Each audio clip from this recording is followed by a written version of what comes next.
Queridos irmãos, muito boa noite. Que a gloriosa paz esteja no seu coração e na sua vida.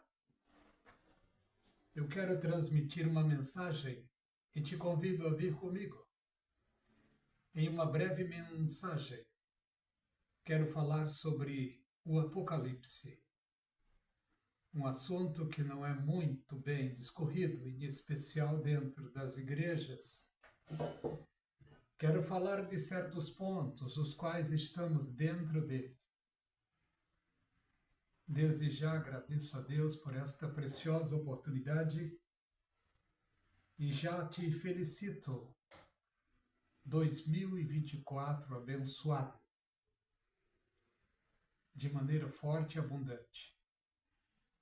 Se você pode, pega a sua Bíblia e abra comigo no livro do Apocalipse. Quero falar sobre o Apocalipse.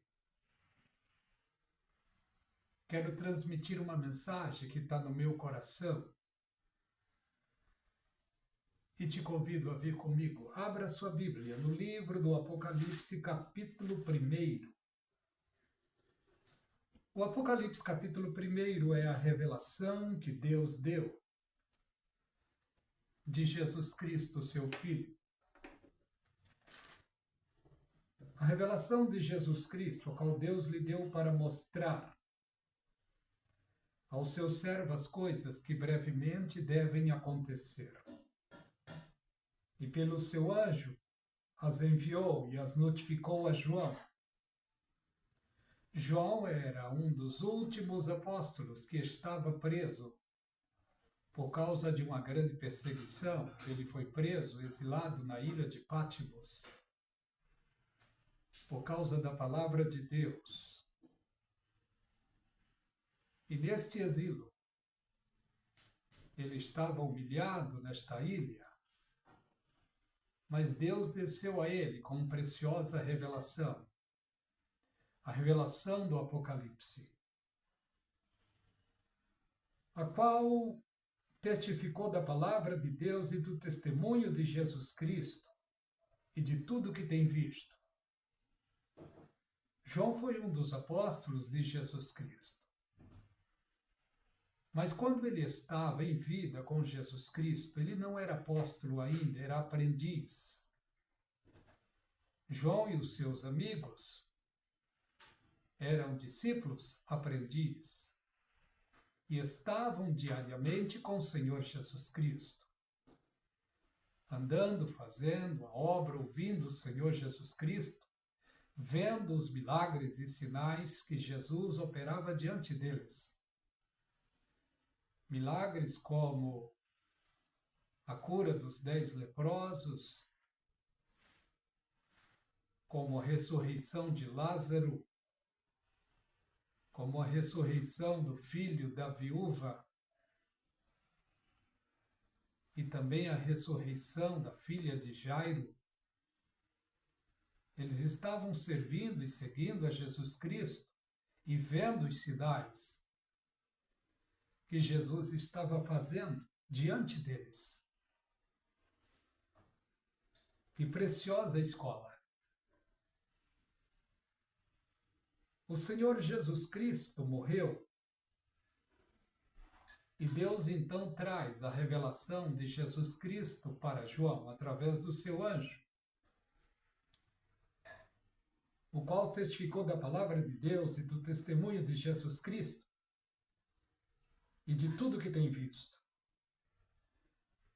No versículo 3 diz: bem-aventurado o que lê, os que ouvem as palavras desta profecia e os que guardam as coisas que nela está escrito. Está falando exatamente do livro do Apocalipse, da revelação preciosa do livro do Apocalipse. No versículo 4 diz: João, as 7 igrejas que estão na Ásia, graça e paz seja convosco, da parte daquele que era, e que é, e que há de vir, dos 7 espíritos que estão diante do trono de Deus. Vemos aqui pela palavra de Deus, no verso 5, e da parte de Jesus Cristo, a qual é a fiel testemunha, o primogênito dos mortos, o príncipe dos reis da terra, aquele que nos ama e em seu sangue nos lavou dos nossos pecados e nos fez reis e sacerdotes para Deus, seu Pai. A Ele a glória e poder agora e para todo sempre. Amém. Jesus Cristo nos lavou pelo seu precioso sangue. O maior sacrifício pela salvação das almas foi Jesus Cristo, que se ofereceu a si mesmo através da cruz, na cruz do Calvário. E no momento de angústia, da máxima angústia, em um determinado momento, ele sentiu o desamparo de Deus. E ele disse, Eli, Eli, lama sabachthani. Na realidade, ele gritou, Eli, Eli, lama sabachthani. Que quer dizer, Deus meu, por que me desamparaste? Acredito que nesse exato momento, Deus estava olhando ao seu filho e não pôde enxergá-lo, porque os pecados de todos nós, seres humanos, estavam em Jesus Cristo. Para que se cumprisse a palavra que diz na profecia de Isaías, o castigo que nos traz a paz estava sobre ele, e sobre as suas pisaduras fomos sarados. Jesus Cristo sarou, curou, através do sacrifício da cruz. O sacrifício da cruz foi o maior e mais perfeito sacrifício que Jesus Cristo ofereceu ali. Na profecia diz que era necessário alguém padecer castigo e castigo de morte. No momento em que o Senhor Jesus estava na cruz do Calvário, sentindo as dores, angústia, nesse exato momento, era o próprio Deus, o seu Pai, que estava no lugar dos seres humanos, colocando sobre Jesus Cristo toda a sua ira, todo o seu furor. Aquilo que era para os seres humanos receber, Jesus Cristo recebeu na cruz, que era o juízo de Deus. Por isso é que na profecia diz, o castigo que nos traz a paz, hoje, estava sobre Jesus Cristo, porque por suas pisaduras fomos curados, somos sarados. E somos curados e sarados completamente. Quando a igreja for arrebatada, ela será arrebatada completamente curada, liberta, livre de toda dor, de toda enxaqueca, de toda angústia, de toda tribulação, de toda e qualquer angústia. Ela subirá perfeita por causa do sacrifício da cruz do Calvário. O capítulo 1 do Apocalipse fala sobre a qualidade, a capacidade da pessoa do Senhor Jesus Cristo. João viu Jesus Cristo em visão. E nesta visão, ele estava andando no meio de 7 castiçais. E a sua cabeça e cabelos eram brancos como a lã branca, como a neve, e os seus olhos eram como chamas de fogo. E os seus pés semelhante ao latão reluzente, como se estivesse sido refinado em uma fornalha. E a sua voz, como voz de muitas águas. E ele tinha do seu lado 7 estrelas, e da sua boca saía uma espada aguda de 2 fios, e o seu rosto era como o sol, quando na sua força resplandece. João estava vendo ali a glorificação do Senhor Jesus Cristo. João viu Jesus vestido de sumo sacerdote. E quando ele viu o Senhor Jesus Cristo glorificado, ele ficou sem força, caiu aos pés de Jesus.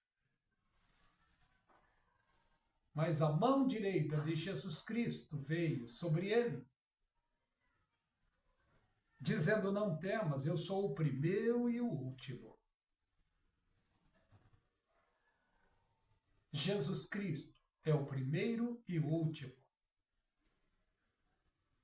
O que vive foi morto, mas eis que estou vivo para todo sempre. Tenho as chaves da morte e do inferno. Ao nome de Jesus Cristo, todos os seres vivos devem louvores e adoração. Porque Jesus Cristo recebeu o nome sobre todo e qualquer nome. Por mais digno que seja, o nome de Jesus é muito além. Louvado o nome do Senhor. Vemos uma sequência no livro do Apocalipse. Capítulo 1 é a apresentação do gabarito da qualidade da pessoa do Senhor Jesus Cristo. O capítulo 2 e o 3 está falando exatamente da igreja que o Senhor Jesus Cristo começou na terra. A Bíblia diz que ele veio para o que era seu, mas os seus não receberam. Abriu-se então um precedente. Porém, todos que o recebessem receberiam o direito de serem chamados filhos de Deus. E os filhos de Deus chama-se igreja. E eu não estou colocando o nome de nenhum ministério. A igreja de Jesus Cristo é seres humanos que um dia olharam para a sua palavra, acreditaram na pregação da palavra, confessaram o Senhor Jesus Cristo, recebendo-o como único e suficiente Salvador da sua vida, tornando assim parte da igreja. Quando eu estou falando de igreja, não estou dizendo de prédios, de templos aqui, não. Eu estou falando de seres humanos que receberam Jesus em sua vida, começaram a amá-lo e a adorá-lo e servi-lo diariamente. Abriu-se então um precedente para este povo, chamado Igreja de Cristo. Quais foram os primeiros da igreja? Os judeus, que creram na palavra e começaram a seguir Jesus Cristo. E quem são esses judeus? Pedro, Tiago, João, André, Judas, Bartolomeu e outros. Formando assim 12 apóstolos. Eles não sabiam, creio, eles não sabiam que iriam ser a representação maciça da Igreja de Cristo. Quando eles começaram a seguir e servir a Jesus Cristo, certamente eles não sabiam a importância deles ao longo do tempo, porque hoje vemos que eles foram as bases, as colunas da Igreja de Jesus Cristo. Tanto que o nome deles está nos céus, na Nova Jerusalém. 12 fundamentos no muro da Nova Jerusalém. Os 12 bisnetos também de Abraão não sabiam que iriam ter uma importância imensuravelmente. Os seus nomes iriam estar em cima de cada porta da Nova Jerusalém. O Senhor Jesus Cristo é glorioso e perfeito. Vemos pela palavra de Deus a sua revelação, em especial no livro do Apocalipse. Capítulo 1 é a revelação de sua pessoa, da sua dignidade. Capítulo 2 e 3 é a revelação da sua igreja, que começou no primeiro século. E a sua igreja iria crescer e crescer muito. Mas Jesus Cristo deixou palavras gloriosas de estímulo para o seu povo, para a sua igreja. João capítulo 14, ele disse: não se turbe o vosso coração, credes em Deus, credes também em mim. Porque na casa do meu Pai há muitas moradas. Se não tivesse muitas moradas, eu teria dito a vocês que vou preparar. Mas Jesus não foi preparar morada, porque as moradas já estavam preparadas na presciência do Pai. E ele disse também para a sua igreja: no mundo tereis aflições, tende bom ânimo. Eu venci o mundo. Vemos na palavra de Deus que 7 igrejas na Ásia Menor, Éfeso, Esmirna, Pérgamo, Tiatira, Sardes, Filadélfia e Laodiceia, 7 igrejas. Hoje essas igrejas lá não existem mais, mas elas continuam existindo no tempo profético. 7 tempos proféticos.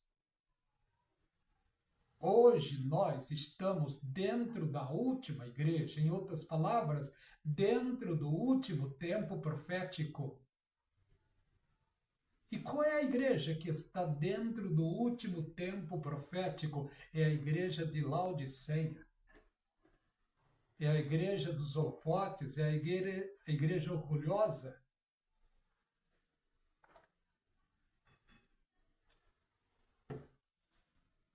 Para esta igreja, Jesus Cristo deixou dito, olha o que ele disse: porque assim és morno, não és frio e nem quente, vomitar-te-ei da minha boca. Porque ela era orgulhosa, porque ela dizia no seu coração: rico sou, estou enriquecido, de nada tenho falta. E Jesus Cristo disse: mas tu não sabes que és miserável, desgraçado, cego, pobre e nu. É exatamente a condição da igreja a qual nós estamos nesse tempo. A igreja que tem os holofotes, que tem os rádios, as TVs, a internet ao seu favor, a igreja que tem fazendas e aras, a igreja que está dependendo do Pix, a igreja que está pregando um Deus mamon, a igreja que está apresentando ao mundo um Deus que precisa de dinheiro,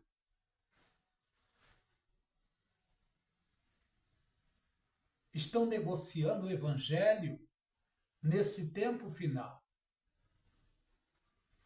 Mas dentro desta igreja de Laodiceia tem um remanescente. E esse remanescente é a igreja de Filadélfia. Para a igreja de Filadélfia, a mensagem é outra. Olha o que diz 3:9, 3:10. como guardaste a palavra da minha paciência, também te guardarei da hora da tentação, que há de vir sobre toda a terra. Esta hora da tentação é exatamente o tempo da grande tribulação. A igreja fiel não estará aqui. A igreja que vai passar pela grande tribulação é a igreja de Laodiceia. A de Filadélfia, não. Em outras palavras,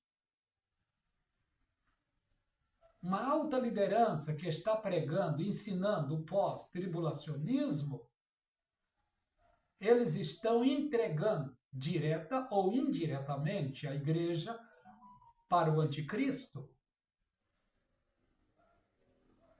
Porque o anticristo vai massacrar a igreja que vai passar pela grande tribulação. Mas a igreja de Filadélfia estará livre disto. Está escrito no livro de Romanos, capítulo 8. Nenhuma condenação há para os que estão em Cristo Jesus, que não andam segundo a carne, mas segundo o Espírito. Porque a lei do Espírito de vida em Cristo nos livrou da lei do pecado e da morte. Para a igreja fiel do Senhor Jesus Cristo, ela será livre. Isaías capítulo 26 e 20, está escrito lá: vai, pois, povo meu, entra nos seus quartos e feche as suas portas, até que passe a tormenta. A igreja fiel será livre da tormenta. A igreja fiel, a igreja de Filadélfia, já está representada através de Noé e através de Ló. E através do homem que viveu aqui na terra e Deus tomou para si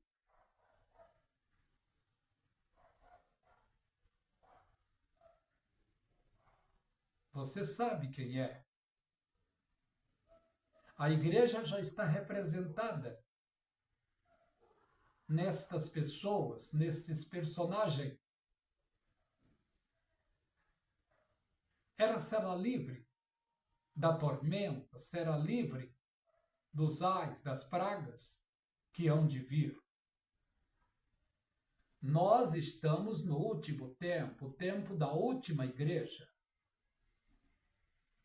E a porta da graça que Jesus Cristo abriu quando ele ressuscitou, a porta da graça se abriu. E assim que o arrebatamento acontecer, esta porta vai ser fechada. Graça é favor imerecido. Vamos analisar uma coisa, a sequência do Apocalipse. Capítulo 1, apresentação da qualidade, da dignidade da pessoa do Senhor Jesus Cristo. Capítulo 2 e 3 fala da igreja do Senhor Jesus Cristo, histórica e profética. A histórica, as 7 igrejas da Ásia Menor. A profética, nós estamos dentro dela, no último tempo. Milhões e milhões e milhões e milhões e milhões fizeram parte da igreja histórica e também profética. Eu acredito que a maioria dos cristãos que serão arrebatados são aqueles que já morreram. O apóstolo Paulo disse, 1 de Coríntios, capítulo 15, o verso 52, eis que vos digo o mistério, nem todos dormiremos, mas todos seremos transformados num abrir e fechar de olhos. Antes o soar da última trombeta, porque a trombeta soará e os mortos em Cristo ressuscitarão primeiro. E depois nós. Ele esperava por tempo dele, mas não foi para o tempo dele. Ele diz, depois nós, os que estivermos vivos, seremos transformados e arrebatados juntamente com eles. Eu acredito que a maior parte da igreja já dormiu. Dormiram na esperança da glória. E uma grande parte da igreja estão vivos hoje em toda a terra. Todos entrarão juntos em um só momento na glória de Deus, porque na profecia está escrito: abrir-se-ão as portas para que a nação justa entre. E esse momento está para chegar. O capítulo 3. Em que tempo nós estamos na profecia do Apocalipse? Em que tempo nós estamos?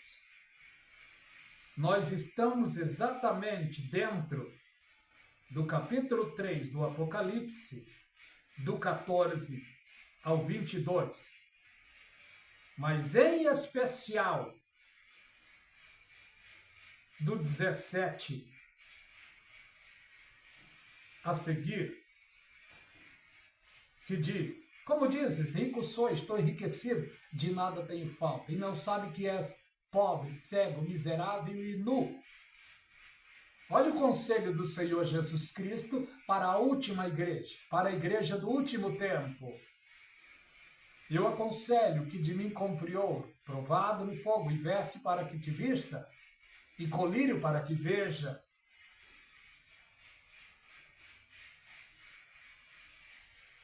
E ele disse no 19, eu repreendo e castigo a todos quanto amo. Se põe zeloso e arrepende-te, é o que mais o Senhor Jesus Cristo está querendo e desejando no momento. É que venhamos nos converter, é que venhamos pedir graça e misericórdia e nos firmarmos nele, na sua palavra.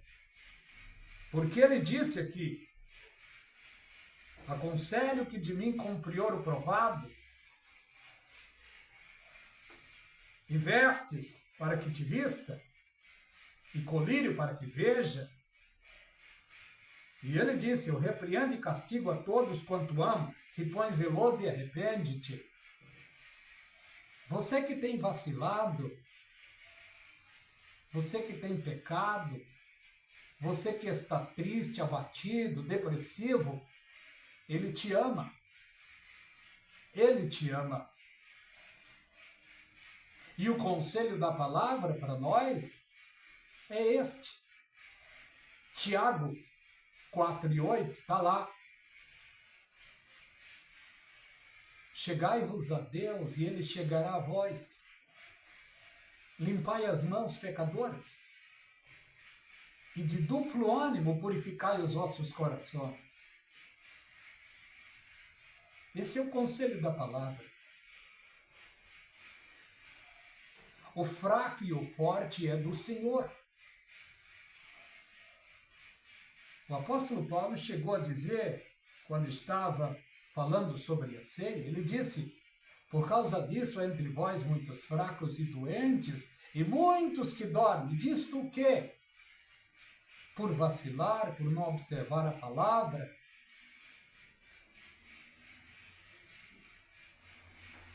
A tristeza vem, o abatimento vem, a fraqueza vem. E muitas vezes desagradamos a Deus. E o conselho é esse, por causa disto,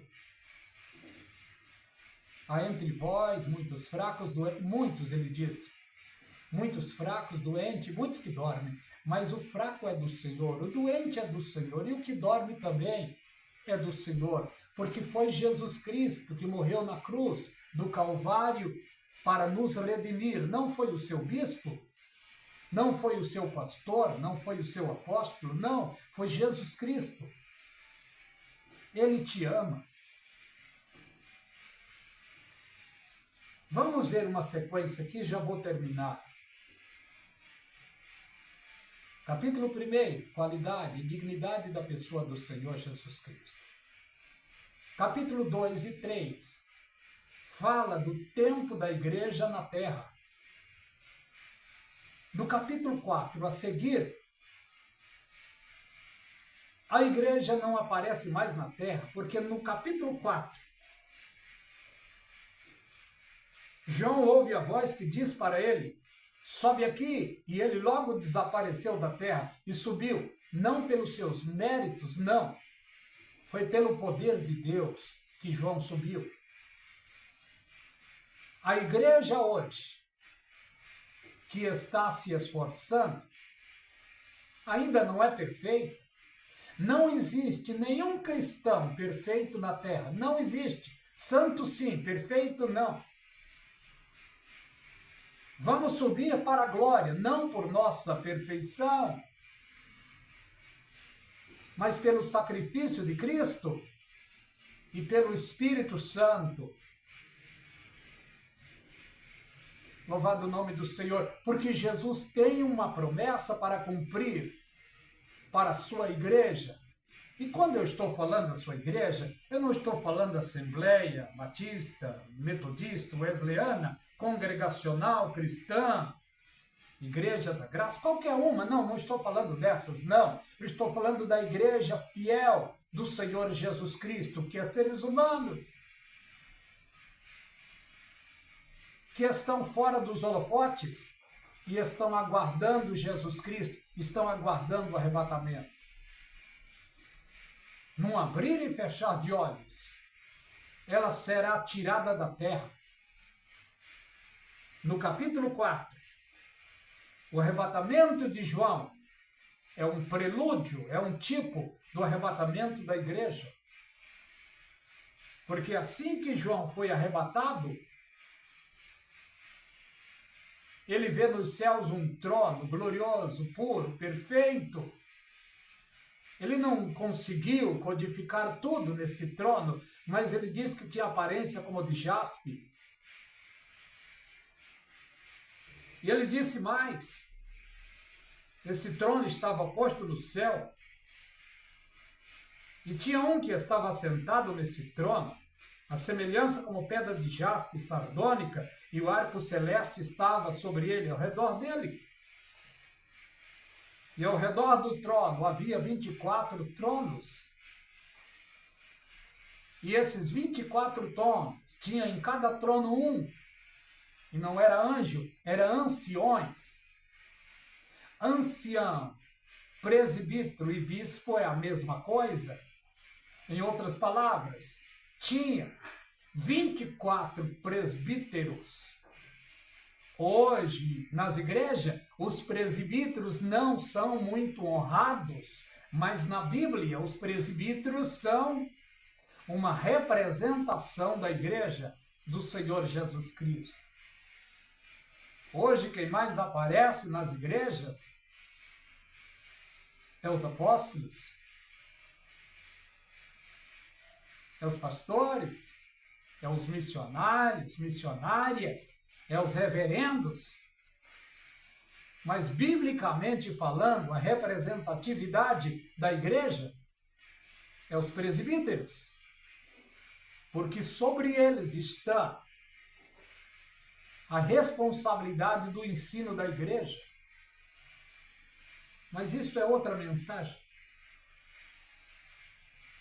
E foi visto também 4 animais. Os 24 anciões, presbíteros ou bispos, era uma representação da igreja de Jesus Cristo.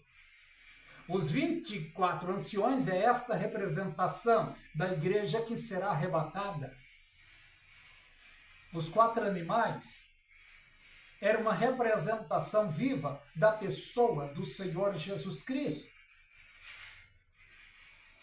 Eles tinham 6 asas,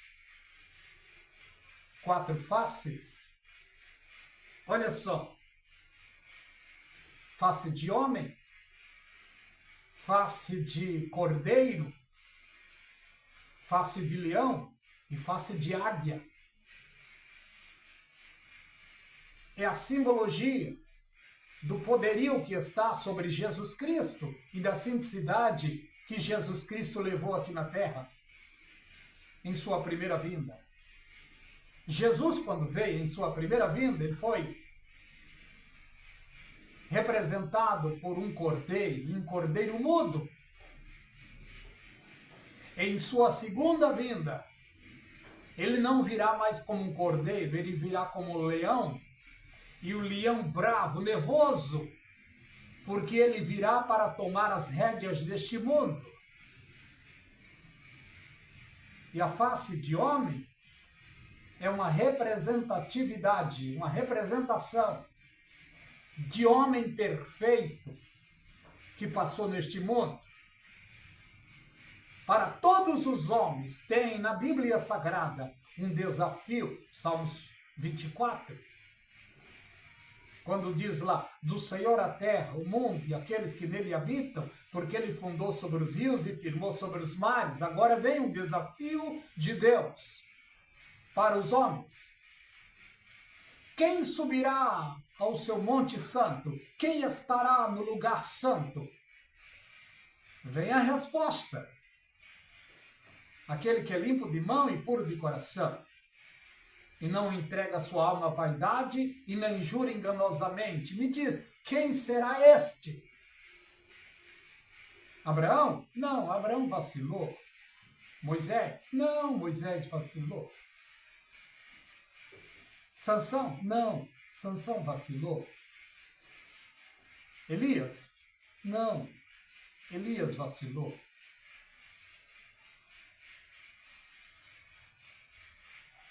Jesus Cristo, limpo de mão, puro de coração, não entregou a sua alma à vaidade e nem jurou enganosamente. Esse receberá a bênção do Deus da sua salvação. Jesus Cristo recebeu de Deus a completude da salvação humana. Por isso ele subiu para cumprir a profecia. Quem subirá ao céu? Na Bíblia diz, aquele que desceu às partes mais baixas, também é aquele que subirá aos lugares mais altos. E o lugar mais alto, o terceiro céu, ao lado da majestade divina, Jesus Cristo está lá. Ninguém mais. Jesus Cristo está lá, sumo sacerdote, segundo a ordem de Melquisedeque. E ele está aguardando o toque do Pai para vir buscar a sua igreja. E ele não virá aqui na terra buscar a sua igreja, não. Ele virá nas nuvens. O Espírito Santo é quem vai levar a sua igreja ao seu encontro.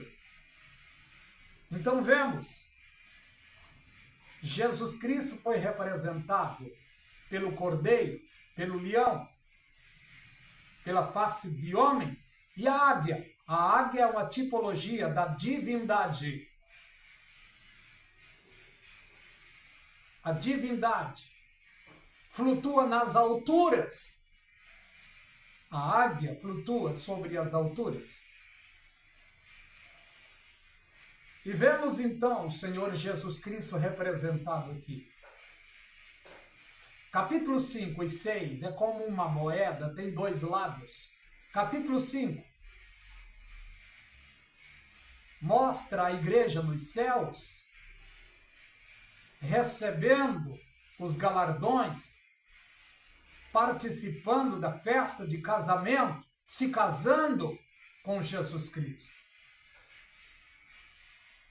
O capítulo 6 mostra o começo dos 7 anos aqui na terra, os ais e as plagas se aplacando sobre a humanidade. É terrível o que está para acontecer.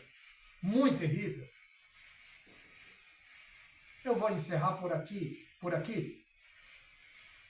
para que a mensagem não fique muito longa, eu te convido a meditar nesta mensagem. Te convido a se inscrever no canal A Voz do Atalaia, dê um like, compartilhem as mensagens pregadas neste canal. Eu sou o evangelista Edio e te desejo um ano de 2024 abençoado e próspero. Que a graça e a paz da parte de Deus seja de maneira abundante e forte sobre a sua vida e sobre toda a sua família. Deus vos abençoe.